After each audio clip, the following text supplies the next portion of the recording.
Hello there guys, Aaron Chandler here for Forever Football DRFC, your Doncaster Rovers fan channel. If you like this daily reports, make sure you like the video if you loved it, comment down below your thoughts, subscribe and click the notification bell so you never miss another video. Welcome to the DRFC Daily Reports, bringing the latest news and rumours from Doncaster Rovers Football Club. A lot to get through today. Obviously, you'll have known by yesterday the game against Blackpool was postponed. I believe the last remaining day that both of us can play this game is the 4th of May, or the week commencing the 4th of... I think it's either the week commencing the 4th of May or it is the 4th of May. But yeah, it's pretty much in between the last two fixtures of the season, so... I mean, is it possible? I don't know the logistics of it, but... it all depends on if there's any other games that get cancelled for Blackpool or postponed to that day at Blackpool anyway. So, you know, and I was quite angry about that. If you heard me speaking on Echel's TV last night, then you'll have seen that I was pretty angry about that. But we'll just move on. I mean, it gives us an extra couple of days now to prepare ready for Saturday against Ipswich Town. I believe that's the away games we played at home on the first game, so we're going to be travelling to Portman Road on Saturday, so it's going to be a very good game. Obviously they got the win over Ipswich, which means it was absolutely amazing. Yeah, I was really happy with that, to be honest. I was watching Alex Griffin's stream, and he did a good stream, so a massive shout out to him and the other Ipswich fans involved in that.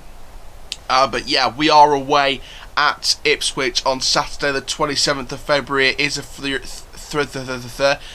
o'clock kickoff with that one, so hopefully, fingers crossed, it will go down well. But it also, speaking about the postponement, it's also a good chance to speak about a couple of other stories that's broken over the last week, and it's we've got stories about Scott Robertson, about how he loves playing for Rovers, and also the recalling of Lirek Hasani and Charlie Seaman after the National League North and South seasons have been declared null and void. So all the records have been completely splurged out, and they'll have to start again, and no one gets promoted or relegated. They all start in the same league again. So and again, another null and void season for them. But it is unfortunate. It really is, because non-league football and grassroots football is what brought us to love the game in the first place, and now it's the top leagues that's getting all the attention, and you know, there's no spare a thought for the non-leagues, etc. So the top division in Vanarama National League is continuing. We know that's still going on for now. We know that Torquay's currently the ones that look to be going up to the Football League, so congratulations to them if they do end up getting the title. But, you know, there's still a few other clubs that are still in the mix with that title race, so it should be interesting. Of course, you know, you've got the playoff spot as well. So, but apart from that, Vanarama National League North and South have been declared null and void, which means Maidstone and Gateshead, the respective loan clubs for Hasani and Seaman, are not playing again this season, which is a big shame, a really big shame. You know, I can't remember what's happening to the other leagues below the Vanarama National League. I don't know if they're continuing once, you know, we get back to it and stuff like that. But I don't know. I don't know. I mean, I've heard some things, but nothing confirmed yet. But I don't know. I don't know what the situation is at the minute. But you know, I feel really bad for the non-league clubs, and you know, and there was a report that actually came out off the base of that decision, specifically about Charlie Seaman, but it's the speak by Hasani as well. And Darren Moore is opening up the door for Charlie Seaman, so he will be a part of this squad. He's insisted the door is open for Charlie Seaman at first team level following his return to Doncaster Rovers. The fullback is this week set to report back for training following the cancellation of the remainder of the North and South seasons, where he was on loan at Maidstone and of course Hasani on loan at Gateshead. Seaman has yet to fully train with Rovers after signing a one-year deal in October, as he was immediately sent out on a season-long loan to Maidstone.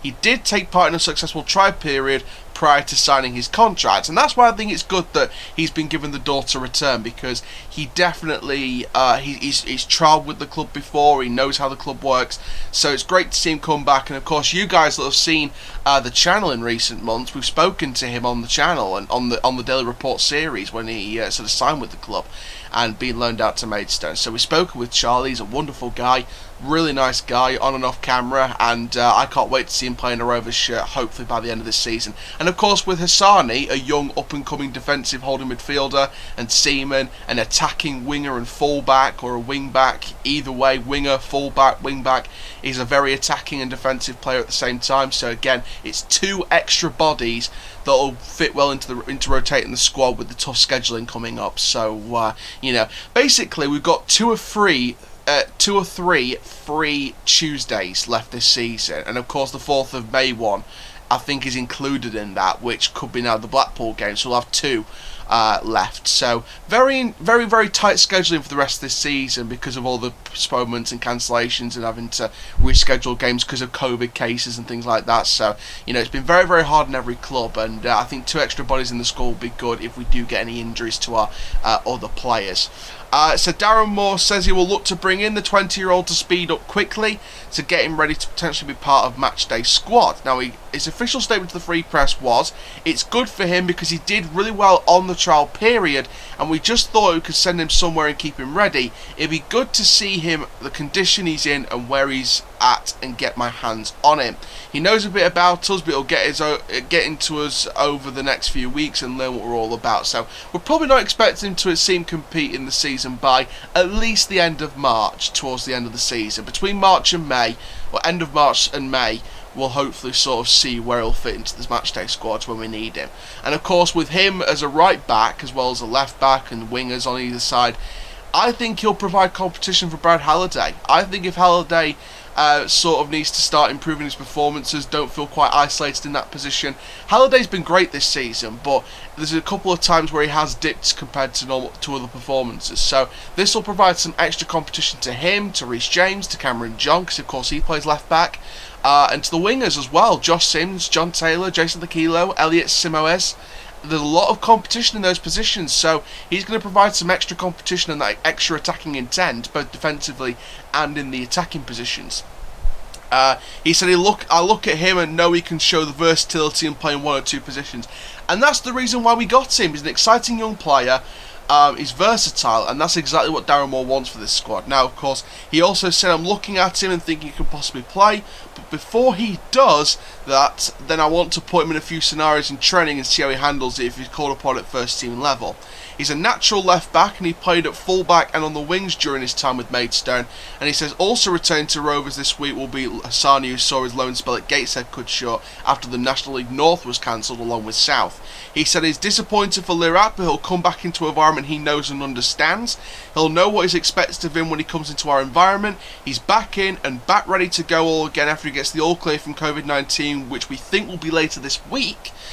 He and Charlie will provide competition. They'll get to a level and standard, and with the games how they are currently, you never know. So I think some people will think, well, it's very, very unlikely that Seaman and Hasani will get some game time at the rest of this season. But they're still young. They're still up and coming. I think we could see them maybe once or twice, probably on the bench, not starting a game unless it's absolutely necessary.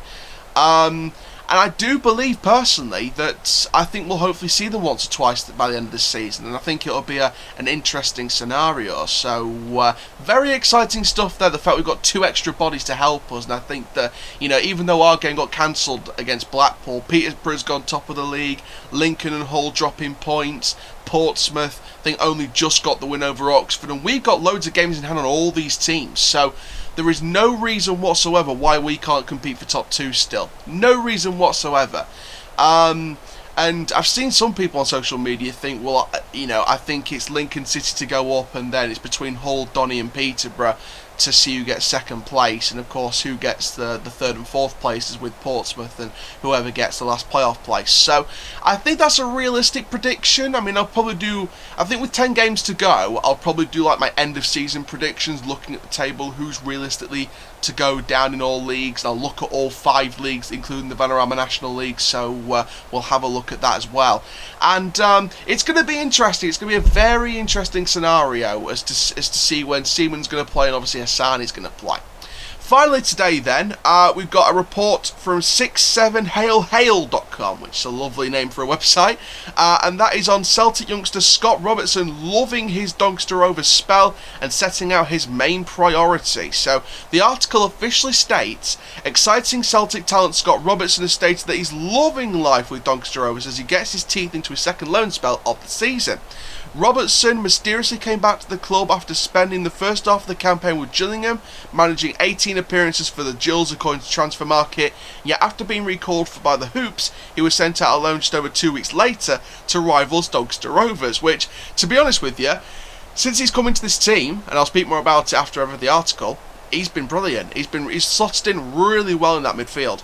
So far, it's been another productive period for him, played in 5 of Donny's last 6 matches as he continues to build on the development made at Gillingham, and it's Robertson's first full season getting regular senior football. And in the first time in a while, he's come out and he's provided an update on the progress. The Lennox Town Academy graduate has expressed his enjoyment with his new club, while also getting out his main goal during his loan spell. As quoted by Doncaster Rovers' official website, Robertson said, "So far I'm loving the busy schedule because it gives me more opportunities to get myself used to first team football. Going back to Celtic and training there for a month or so before I came here helped me to get my sharpness back. My aim is to play as many games as I can in a competitive league, and the competition for place in the midfield is helping me to improve. What he'll be experiencing with his new club will be a similar but less intense experience to Celtic. There's an expectancy for Rovers to gain promotion to the Championship. Sitting in 4th place, they'll have their eyes going up either automatic or via the playoffs." They did say 4th place as the article was written, so that league position might have changed since the article was written over the last 24 hours. That's a different kind of pressure to Gillingham. The Gills are stuck in mid-table and have next to no chance of seeking into those promotion spots. So in that sense, it could be a touch more worthwhile for him so long as Scott continues to play regularly. He's clearly a highly thought of at Celtic, and that's something Gillingham boss Steve Evans was always keen to get across, according to Kent Online. He's also signed a new contract with his club back in August, tying him down to a new deal until the summer of 2023. Now, there's plenty of time for the youngster to break through. He'll be looking at the arrival of Liam Shaw to Parkhead as decent competition, and hopefully that leads to Scott raising his game. And regardless, the seemingly odd sudden switch of clubs hasn't appeared to knock him off his stride. He's still featuring consistently and reaching the level needed to make more of a fight of things at Celtic next year, and hopefully we see much more rounded player come pre-season. So that's what 67hailhail.com said, along with references to other articles such as Kent Online and Transfer Market. And very interesting article, the fact they've tied him down to a brand new deal, so I think if we were going to bring him back next season, it would be probably on a full season loan spell or a part-time loan spell again. So but to be fair, I don't really expect, unless they want to loan us out to him again, I don't expect him to come back next season. I think this sort of spell in the next couple of months will be the last we'll see of Scott Robertson for now. And you know what, like I said earlier, he's a brilliant midfielder, good physicality, young, exciting defensive midfielder, and he plays attacking and defending in that holding defensive midfield role very, very well. And I think that, I think it's the whole thing of new signings will take like a duck to water, but it's going to take some time.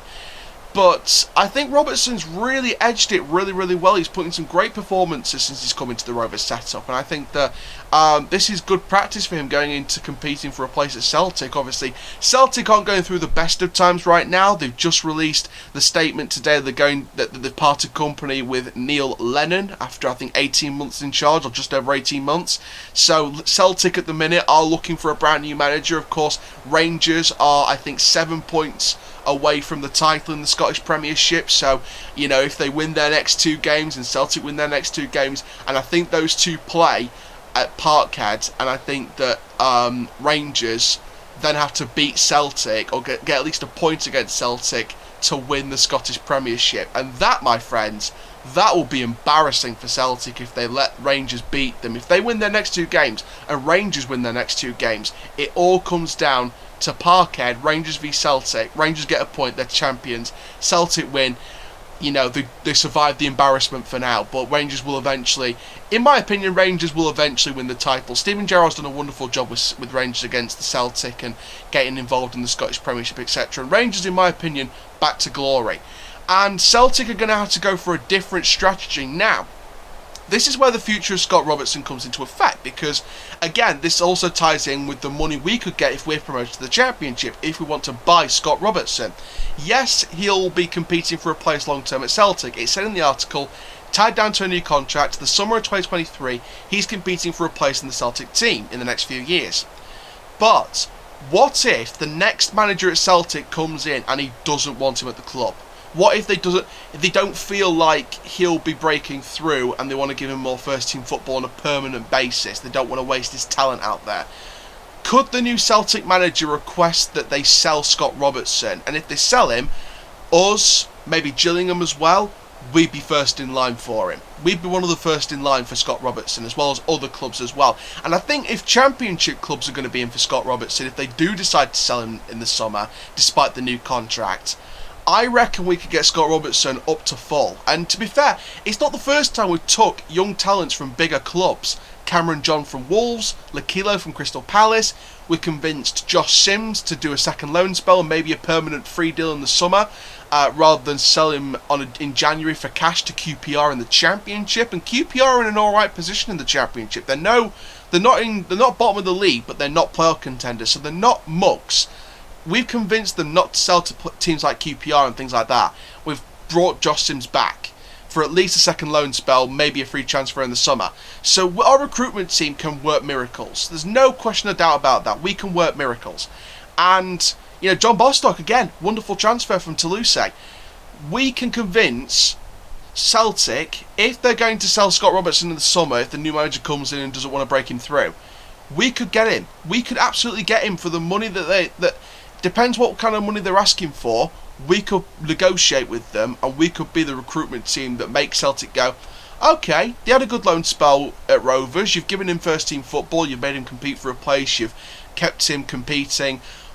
Unfortunately, we can't keep him because we don't think he's going to break through, alongside these first team players. I mean, I think in the midfield they got people like, I think it's Oliver Entesham, the French guy. He's one of the main midfield talents. Let's use him as an example. If they say to Doncaster Rovers, we don't feel like Scott Robertson, looking at what the new manager wants to do and the players we want to buy in the summer for millions, we don't feel like he's going to break through ahead of those new signings and, of course, the current players like Olivier Entesham. So why don't we give them to you? Let's negotiate a deal. Negotiate the right price. Okay, let's sign the deal. Let's make it official. What a good piece of business that will be, and that will be one of our first pieces of business in the Championship. It just proves again how good this club is. So, am I expecting Scott Robertson to come out next season? Probably not. If he does, it'll be because Celtic are bringing in new midfielders to improve their squadding, win back the Scottish Premiership, and experienced players as well. And they may not have the room to break through Scott Robertson. So, we want to sell him to a club that can give him first team football. And with Coppinger retiring, with Richards going back to Brighton, hopefully we bring him back. With Smith going back to Man City, hopefully we bring him back. With Bostock staying for another 6 months, because of course that's an 18-month deal. With the likes of Majagoma staying for now, we've got the room to make him compete and bring him in, along with the young players coming up like Ravenhill, Greaves, Hasani back from Gateshead now. Seaman if he can play in that position, James who can play in that position, Halliday can play in that position. So much versatility. We can bring Scott Robertson back into the squad if Celtic don't want to bring him through. It all depends on what happens in the summer, but for now at least, I'm excited. And of course, he loves being at Rovers. Every single player has come out and spoken about how much they love being at Doncaster Rovers, past and present. I spoke to you guys in a video a while back about Rakesh Bingham. Yes, he wasn't here for ages. He was there for about 6 months and scored only 1 or 2 goals. But he still come out and said that Donny Rovers felt like a Premier League club. So much excitement around this club right now, and if we continue on this run, starting with Ipswich on Saturday, I feel we can go up. I feel like we can do wonders this season, with the likes of Hull and Lincoln going on runs, in my opinion, and starting to drop more points. If Peterborough start to bottle it, then we'll be in the top 2, maybe even first. Looking at the table right now, like I said, I'm going to make my 10 games remaining predictions, when the time comes to it. But looking at it now, I would probably say that us, Peterborough, and Lincoln are probably the 3 most likely to fill those top 2 places. I think Hull may finish 3rd, possibly. I think Portsmouth will find a playoff place. The only one out of us, Peterborough and Lincoln, will find a playoff place. And then the last playoff place is probably anyone's guess. Sunderland, Charlton, Accrington, Blackpool, anyone could fill that place. So it's all about the 3 playoff places. Portsmouth will fill one of them. Another team will fill the last one. So it's all about the top 4. That's our aim this season. Minimum top 4, maximum champions. And I think we can get the title. It's all about how we do it, and it's all about making sure that our rivals drop points as well. And don't forget, we've got Peterborough in the space of 2 weeks 2 times. So we could put the hurt on Peterborough and try and gain that title. And it's all about how we approach the games. So with the likes of Scott Robertson, with Seaman coming in, with Hasani coming back, I think we've got the bodies capable of doing the top 2. But what do you guys think? Comment down below and I'd love to read your comments. Thank you very much, guys, for watching this episode of the DRFC Daily Reports. See you guys on Friday for the preview for Ipswich Town. And for now, guys, my own channel for Forever Football DRFC. You can also find me sometimes reacting to Premier League games as a neutral on the Football Terrace. Make sure you go and subscribe to the Football Terrace because they are wonderful. And for now, guys, that is full time. Rovers till I die. See you in the next preview.